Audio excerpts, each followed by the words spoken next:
अस्सलामुअलैकुम वरहमतुल्लाहि वबरकातुहू औज़ुबिल्लाहिमिनश्शैतानिर्रजीम बिस्मिल्लाहिर्रहमानिर्रहीम। नावल सेक्शन सनफ़ा ऐसे कुरैशी एपिसोड 6। मैंने कहा था कोई इस लड़की से बात नहीं करेगा और ये इस क्लास में नहीं बैठ सकती, तो तुम लोग क्यों मेरी बात नहीं सुन रहे? मैं लीडर हूँ तुम लोगों का, तो तुम्हें मेरी बात माननी चाहिए। अब इससे कोई बात नहीं करेगा। रोमी ने सबको गुस्से से कहा। वो कहाँ बर्दाश्त कर सकता था कोई इसे इग्नोर करे। रोमी, शायद तुम भूल रहे हो, तुमने लीडर अर्शमान को बनाया था और वो कुछ टाइम के लिए तुम्हें वापस लीडर बनाकर गया है, तो इसका फैसला वही आकर करेगा। नहीं तो इस बात का फैसला वैसे ही होगा जैसी बाकी बातों का फैसला होता है। रुहेल ने कहा। तो तुम मुझसे लड़ोगे, जानते हो ना हार जाओगे। रोमी ने गुस्से से मुठ्ठियां बींच कर कहा। इसका फैसला मुकाबले के बाद होगा। रुहेल ने भी दो बदो जवाब दिया।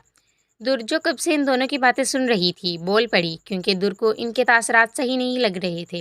कैसा मुकाबला? दुर, अब रोमी और रुहेल फाइट करेंगे और जो जीतेगा इसका कहाँ माना जाएगा। साथ खड़े असद ने कहा। वाट? दुर इनकी फाइट वाली बात पर शौक हुई। हाँ, ये रूल है और जब भी कोई फैसला लीडर के खिलाफ करना हो तो फाइट करनी पड़ती है। फिर दोबारा असद ने जवाब दिया। पहले अर्शमान और रोमी के दरमियान भी फाइट हुई थी। तो असद, अब ये लोग कहाँ फाइट करेंगे? दुर ने परेशानी से पूछा। ये इन क्लास में, असद ने फिर कहा। क्लास में? क्या ये पागल हैं अगर प्रोफेसर आ गए? और वैसे भी इस फाइट की कोई ज़रूरत नहीं है। जब मैं खुद यहीं पढ़ना चाहती हूँ तो कोई मुझे नहीं निकाल सकता। आखिरी बात तुर ने रोमी को देखकर कही। तुर, तुम्हें 1 महीना हो गया है, तुम अब तक नहीं समझी? सेक्शन ई में कोई रूल नहीं।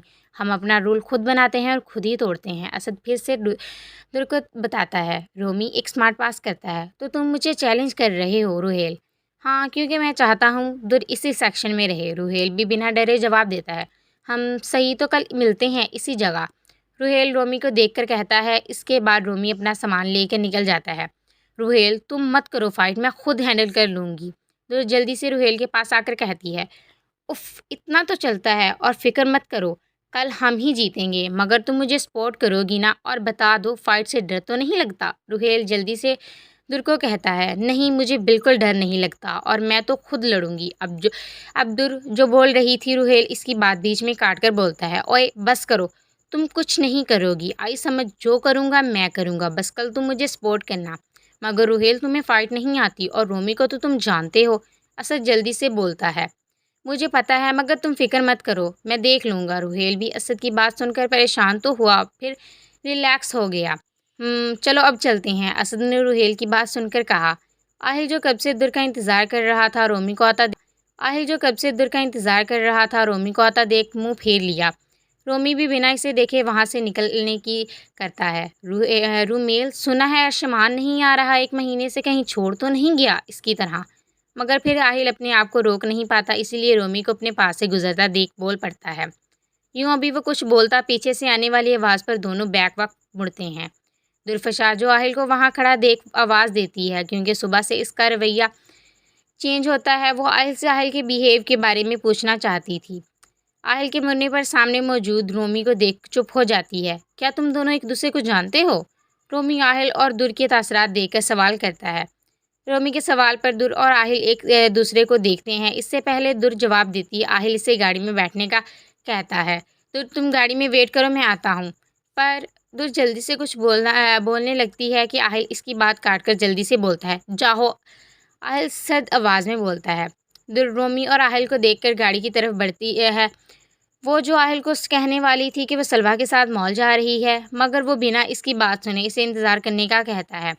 दूर रहना इससे। दूर के जाते ही आहिल रोमी को वार्निंग के अंदाज में कहता है। और तुम्हें लगता है मैं दूर रहूँगा? रोमी भी अब मूड में आ जाता है, इसीलिए आहिल को चैलेंज अंदाज में पूछता है। रोमी, इस सब में इसका कसूर नहीं। आहिल अब की बार नरमी से कहता है। तुम्हें पता है, पहले मैं चाह रहा था। खैर छोड़ो, चलता हूँ। रोमी जो कुछ कहने लगा था, कुछ सोचकर चुप हो जाता है। रोमी के जाते ही आहिल अपनी गाड़ी के पास आता है। दूर जो इसका इंतज़ार कर रही थी, इसकी तरफ सवालिया नज़रों से देखती है। किसने कहा था वहाँ आने को? हाँ, जवाब दो, आहिल गुस्से से इससे पूछता है। दूर कुछ नहीं बोलती, खाली नज़रों से आहिल को देखती है। आहिल भी इसे इसकी हाल पर छोड़कर कार में बैठ जाता है और दूर को खुद चली जाने का कहकर गाड़ी भगा ले जाता है। हाँ, तो मैं कौन सा मरीज आ रही थी तुम्हारी गाड़ी में बैठने के लिए? दूर इसके फिर से मूड बदलने पर कुछ हैरान होती है। वो कॉलेज से बाहर निकलती है कि इसके सामने एक गाड़ी आकर रुकती है। दुर गाड़ी को देखकर दोबारा चलना शुरू कर देती है कि वो देख चुकी थी कि कार किसकी है, इसीलिए एक नज़र के बाद दोबारा नहीं देखती।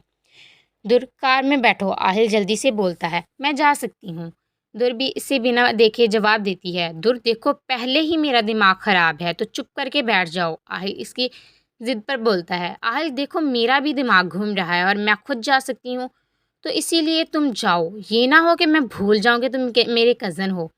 दुर भी आहिल को आहिल के लहजे में बोलती है। आहिल को गुस्सा तो बहुत आता है मगर अमल की काल देखकर चुपचाप चला जाता है।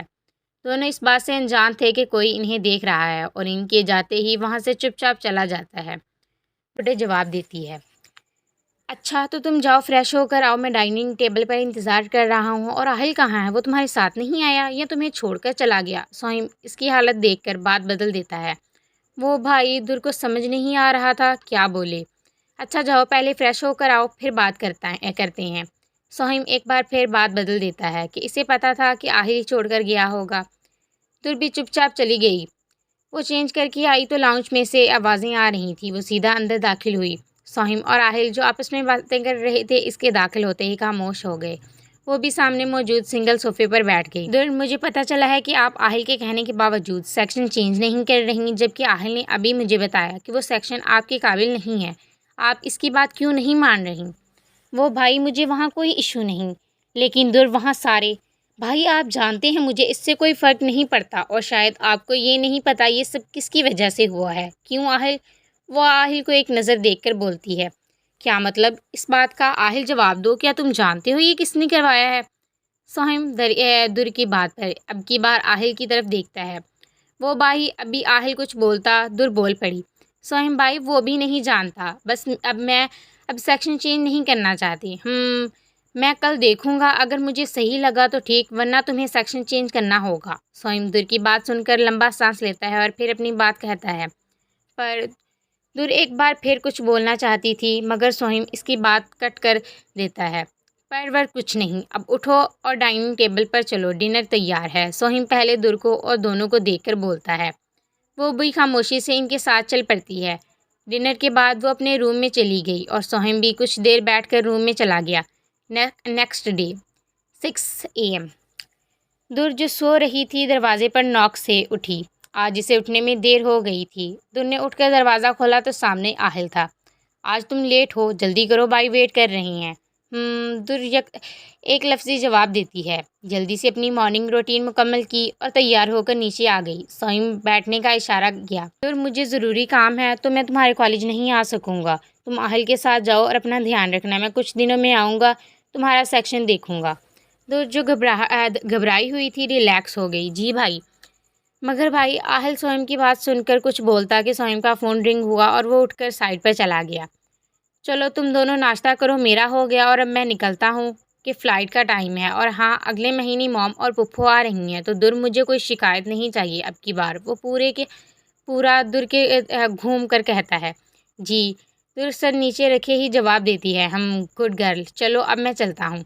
सोहिम के जाते ही और आओ साथ चलते हैं। नहीं, मैं चली जाऊँगी। दुर इसे मना कर देती है। जैसे तुम्हारी मर्ज़ी। आहिल भी गाड़ी में बैठकर चला जाता। वो जानती थी इसे बार बार ये बावर करवाना कि पुप्पो और मॉम आ रही हैं, वो समझ रही थी क्यों है। अब भी वो अपनी सोच में थी कि गाड़ी के हारन पर मुड़ी।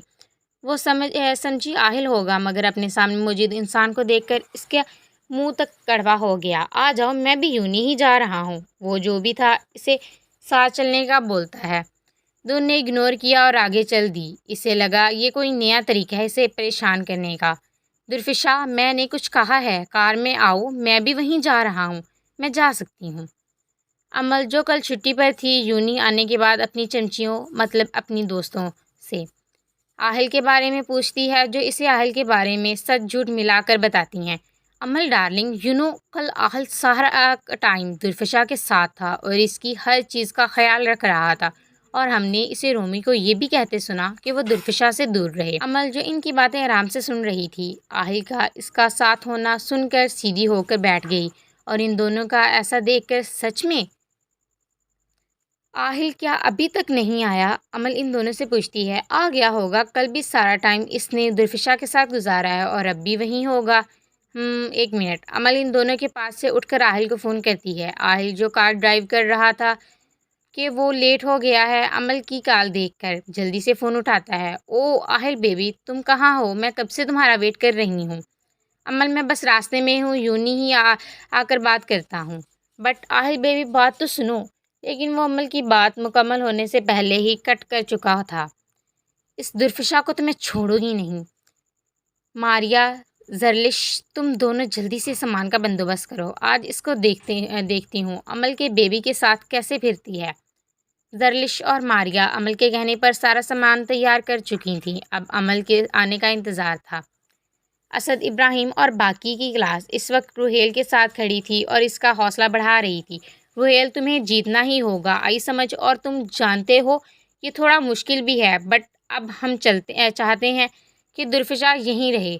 अरे तुम लोग मेरा हौसला बढ़ा रहे हो या डरा रहे हो? रुहेल इनकी बात सुनकर बोला।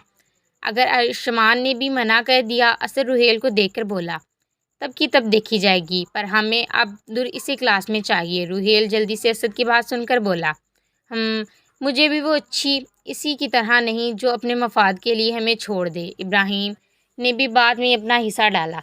श्श, किस लिए इसका जिक्र कर रहे हो? और अगर रोमी ने सुन लिया तो खैर नहीं। रुहेल ने जल्दी से इसे टोक। श्श, किस लिए इसका जिक्र कर रहे हो? और अगर रोमी ने सुन लिया तो खैर नहीं। रुहेल ने जल्दी से इसे टोका। हम पता है, मगर हम कैसे भूल जाएं, कितनी अच्छी दोस्ती थी वो हमारी। इसकी वजह से तो रोमी और अर्शी की लड़ाई हुई।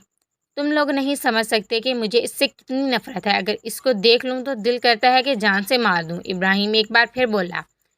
ये अब तक दूर क्यों नहीं आई? रुहेल ने दूर को मौजूद ना पाकर पूछा। जारी है।